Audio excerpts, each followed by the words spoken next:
ಶ್ರೀ ಗುರುಭ್ಯೋ ನಮಃ.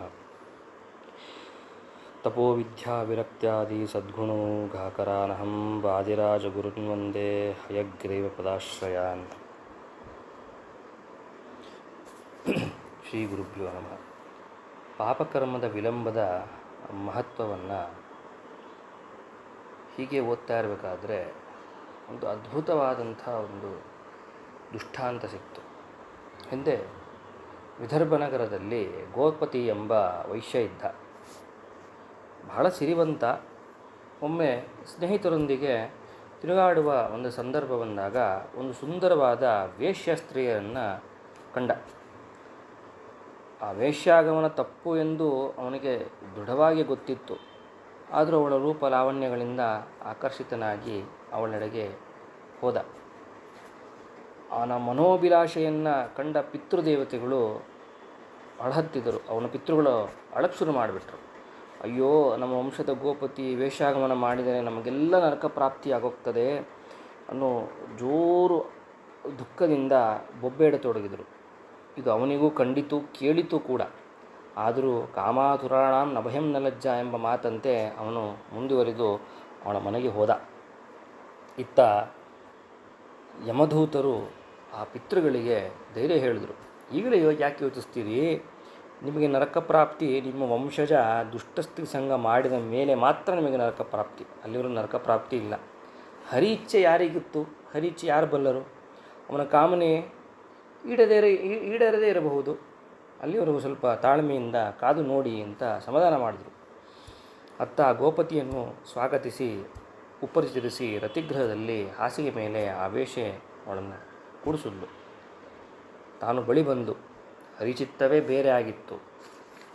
ಆ ಗೋಪತಿಯು ಅವಳನ್ನು ಇನ್ನೇನು ಮುಟ್ಟಬೇಕು ಅನ್ನೋಷ್ಟರಲ್ಲಿ ದೈವಯೋಗದಿಂದ ಅಲ್ಲಿದ್ದ ದೀಪ ಆರಿಹೋಯಿತು. ಕತ್ತಲು ಆವರಿಸಿತು. ಆ ಸ್ತ್ರೀ ಎದ್ದು ಬೇರೊಂದು ದೀಪ ತರಲು ಹೊರಗೆ ಬಂದು ಅವನ ಕೃತ್ಯಕ್ಕೆ ಸ್ವಲ್ಪ ವಿಳಂಬವಾಯಿತು. ಅಂಗಳಕ್ಕೆ ಕಾಲಿಟ್ಟ ಅವಳು ಒಂದು ಕ್ರೂರ ಸರ್ಪವೊಂದನ್ನು ತುಳಿದುಬಿಟ್ಲು. ಕೂಡಲೇ ಅದು ಅವಳನ್ನು ಕಚ್ಚಿಬಿಟ್ಟಿತು. ಹೊರಗೆ ಬಂದು ಅವಳ ದೇಹದ ವಿಕಾರವನ್ನು ಗೋಪತಿ ನೋಡ್ದ. ಅವಳ ಮರಣವನ್ನು ಕಣ್ಣಾರೆ ಕಂಡು ಗೋಪತಿ ಭಯಭೀತನು ಲಜ್ಜಿತನೂ ಆಗಿ ಇಲ್ಲಿಂದ ಓಡಿ ಹೋದ. ನಂತರ ದಯಾಳುವಾದ ಪರಮಾತ್ಮನಾದ ಜನಾರ್ದನನ್ನು ಸ್ಮರಣೆ ಮಾಡಿ ವಿರಕ್ತನಾಗಿ ಸರ್ವಸ್ವದಾನ ಮಾಡಿ ಉದ್ಧೃತನಾದ. ಅವನ ಪಿತೃಗಳಿಗೂ ದುರ್ಗತಿಯಾಗದೆ ಸದ್ಗತಿಯೇ ಆಯಿತು.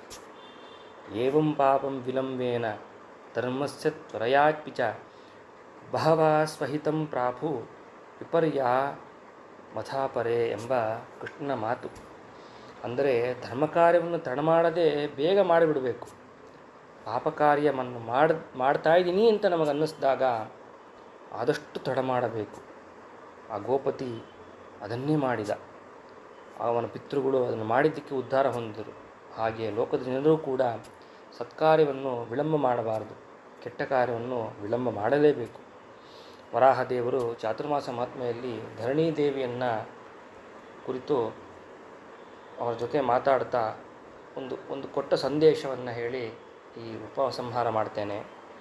ನಾವಿಲಂಬಂ ಪ್ರಕುರ್ವೀತರರಃ ಸುಕೃತಕರ್ಮಣಿ ಪಾಪಕರ್ಮಣಿ ಸಂಪ್ರಾಪ್ತೆ ವಿಳಂಬೇನೈವ ತತ್ಶುಭಂ ಅಂತ ಹೇಳ್ತಾರೆ. ಅದರ ಅರ್ಥ, ಪುಣ್ಯಕರ್ಮಗಳನ್ನು ಆಚರಿಸುವಾಗ ಮನುಷ್ಯನು ವಿಳಂಬ ಮಾಡಬಾರದು. ಪಾಪಕರ್ಮಗಳನ್ನು ಮಾಡೋ ಪ್ರಸಂಗ ಬಂದರೆ ವಿಳಂಬ ಮಾಡಲೇಬೇಕು. ಅದರಿಂದ ಶುಭ ಆಗ್ತದೆ. ಒಟ್ಟಿನಲ್ಲಿ ಹೇಳುವುದು ಇಷ್ಟೇ, ಸಜ್ಜನರ ಸಂಘ ಸದಾ ಮಾಡಬೇಕು, ದುರ್ಜನ ಸಂಘ ಬಿಡಬೇಕು, ಒಳ್ಳೆಯ ಕೆಲಸ ಮಾಡಬೇಕು, ಕೆಟ್ಟ ಕೆಲಸ ವಿಳಂಬ ಮಾಡಬೇಕು. ಬ್ರಾಹ್ಮಣರ ಯತಿಗಳ ಗುಣಗಾನ ಮಾಡಬೇಕು, ವಿಪ್ರಯತಿಗಳ ನಿಂದೆ ಮಾಡದಿರಬೇಕು.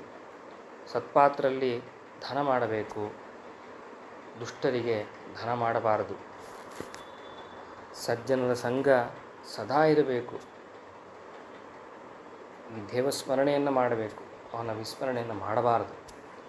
ಇಷ್ಟೆಲ್ಲ ಇದ್ದಾಗ ನಾವು ಪಾಪಕರ್ಮಗಳನ್ನು ಮಾಡಬೇಕಾದ್ರೆ ದೇವರೇ ನಮಗೆ ಅದನ್ನು ವಿಳಂಬ ಮಾಡ್ತಾನೆ ಅನ್ನೋ ಮಾತನ್ನು ಹೇಳ್ತಾ ಶ್ರೀಕೃಷ್ಣಾರ್ಪಣಮಸ್ತು.